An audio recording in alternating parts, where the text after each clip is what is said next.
एकाच देशाचा अभिमान, सरदार पटेल तू, तुझा त्याग महान, तुझ्या विचारांचा प्रकाश सदैव राहील महान, सदैव राहील महान.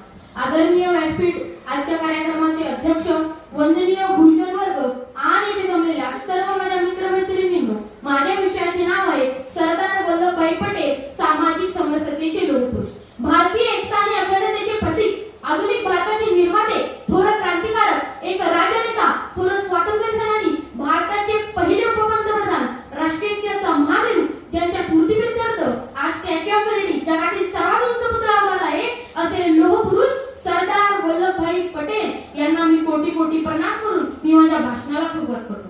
ब्रिटिशांच्या तावडीतून आणि गुलामगिरीच्या साखळदांडांनी बांधलेल्या आपल्या भारतमातेला ब्रिटिशांच्या बंदिवासातून सुटका करण्यासाठी अशा एका तेजस्वी पुत्राचा जन्म झाला, ज्याने आपल्या भारतमातेला ब्रिटिशांच्या बंदिवासातून सुटका करण्यासाठी आणि भारताला स्वातंत्र्य मिळवून देण्यासाठी आपले प्राण पणाला लावले, आपले जीवन खर्च केले. अशा या तेजस्वी पुत्राचे नाव सरदार वल्लभभाई पटेल.